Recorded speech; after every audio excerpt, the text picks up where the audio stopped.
দাও গো আল্লাহু আল্লাহু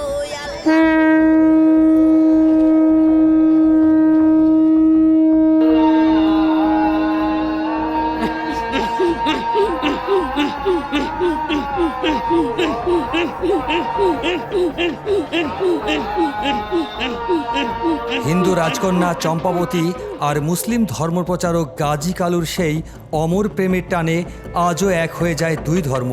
সেখানে ভক্তি আর বিশ্বাসের এক অদ্ভুত মিলন ঘটিয়েছেন তৌফিক রানা, যেখানে নারীদের জিকির আর আরাধনার সুরে ঘেরা এক প্রাচীন সত্যের রহস্য আজ আপনাদের সামনে তুলে ধরব।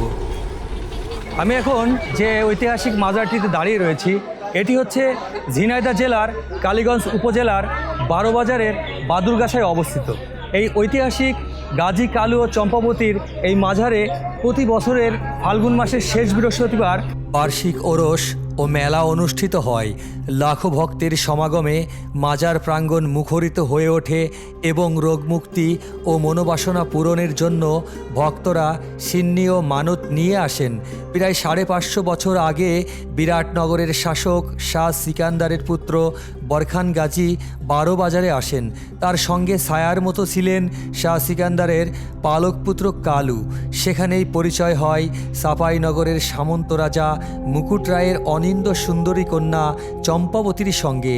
এক মুসলিম ধর্মপ্রচারক ও বৈরাগী রাজপুত্রের সাথে হিন্দু রাজকন্যার এই অলৌকিক প্রেম ও পরিচয় আজও অমীমাংসিত সত্য।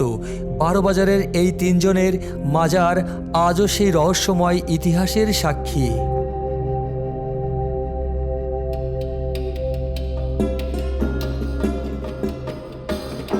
আমি যে গাছটির পাশে দাঁড়িয়ে রয়েছি, এটি একটি পুরনো ঐতিহ্যবাহী বটগাছ এবং এই বটগাছের বিভিন্ন জায়গায় আপনার দেখতে পাচ্ছি আমরা পলিথিন, সুতা, ইট আরও অন্যান্য কিছু বাঁধা রয়েছে এবং এখানে মানুষ বেঁধে দেন।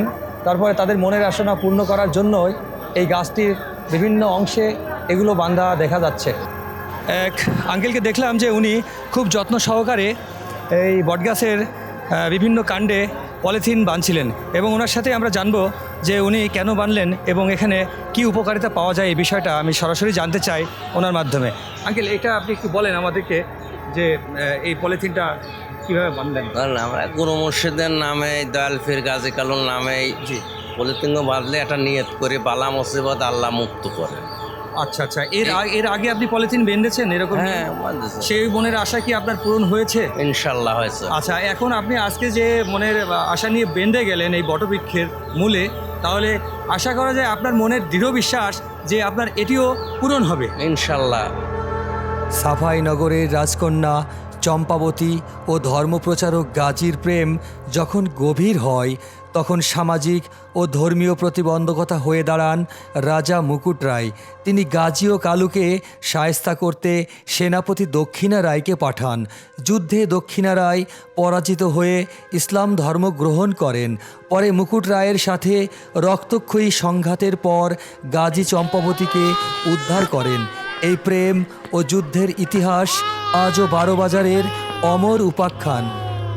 আচ্ছা, এখানে দেখতে পাচ্ছি যে আপনারা সকাল থেকেই রান্না বান্না করছেন, কেউ কাটাকাটি করছে বা মশলা বাটার কাজ চলছে।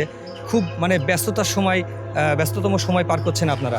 তো এই মাজারে আসার আপনাদের উদ্দেশ্য কি একটু জানতে চাই আমরা। এখানে ট্যুর নিয়ত করেছি সেজনার কাছে, যাতে আমরা শরীর ভালো থাকে, আমরা ফ্যামিলি ভালো হই, তাহলে আমরা কেন নিয়ত শোধ করে দেবো।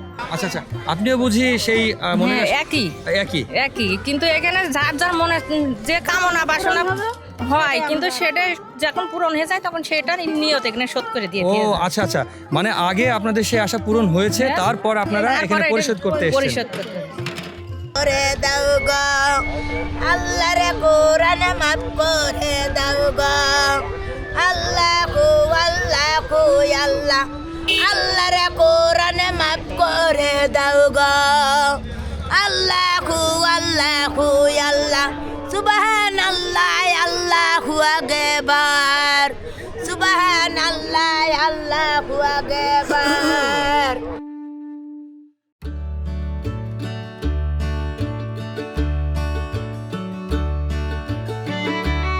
এই মুহূর্তে যে স্থানটিতে আমি দাঁড়িয়ে রয়েছি, এটি এখানকার অসংখ্য ভক্তবৃন্দদের মনে হয় যে তারা মনে করেন যে এটা একটা পবিত্র স্থান। এটি হচ্ছে শেওড়া গাছ এবং এটি শেওড়াতলা, এবং এই শেওড়াতলায় দু একটা নামাজ পড়লে বা পুজো অর্চনা করলে তাদের মনের বাসনা পূর্ণ হয়। যেটি পূর্বেই আপনারা দেখলেন একটি বাচ্চাকে এই পাথরের হাত ছুঁয়ে বাচ্চার মাথায় দেওয়া হলো। ঝিনাইদহ জেলা শহর থেকে কুষ্টিয়া যশোর মহাসড়ক ধরে মাত্র 29 কিলোমিটার রাস্তা অতিক্রম করে কালীগঞ্জ 12 বাজারে খুব সহজেই পৌঁছানো যায়। কালীগঞ্জ 12 বাজার থেকে মাত্র 2 কিলোমিটার অদূরেই রয়েছে গাজী কালু চম্পাবতীর মাজার, যা ভ্যান বা রিকশাতে মাত্র 20 টাকা ভাড়ায় পৌঁছে যাবেন। রোগের যন্ত্রণায় ছটফট করতে থাকা একজন অসহায় নারী অতি কষ্টে দাঁড়িয়ে থেকে মাজারের খাদেমকে এক বোতল গরুর দুধ পান করান।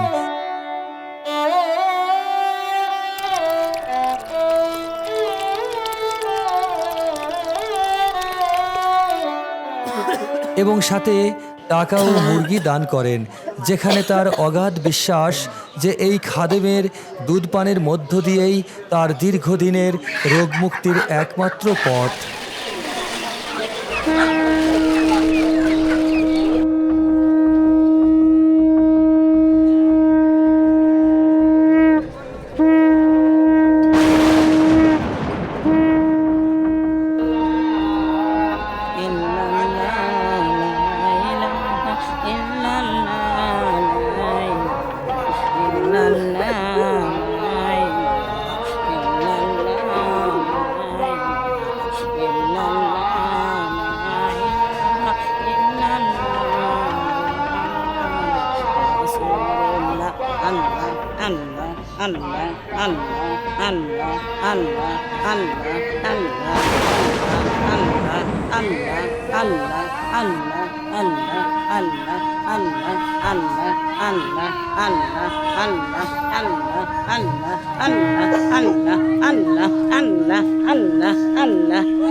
আমার মার কোনো সন্তানাদি হতো না।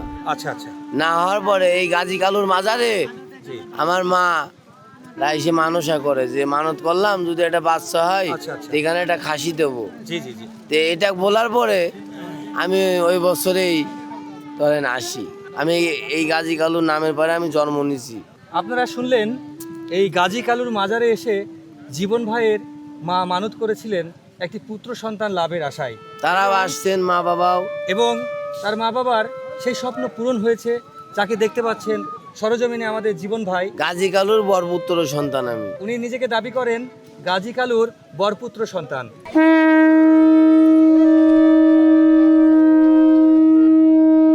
একের পরে রাখো তোর পাক ছড়ানে ঠাই দাও, ইমান আমাকে মজবুত করে দাও। অলিয়া অলিয়া দেশগুলো আমার ভালো লাগে, আমি ভালোবাসি, তাই এদের দরবারে আমি আসি। এদের সাথে সাক্ষাৎ করলে অসংখ্য রুহুর সাথে আমার সাক্ষাৎ হয়। আচ্ছা। এদের সাথে সাক্ষাৎ করে অবশেষে আমাকে বিদায় দিয়ে দেয়, তখন আমি বাড়ি চলে যাই। আজমেরি পাগলি শাইনুরের অন্তরের কথা। গাজী কালু চম্পাবতীর ঐতিহ্যবাহী মাজার থেকে আমি তৌফিক রানা আজকের মতো বিদায় নিচ্ছি। আবারও দেখা হবে নতুন কোনো ঠিকানায়। সে পর্যন্ত ভালো থাকবেন, সুস্থ থাকবেন। আল্লাহ হাফেজ।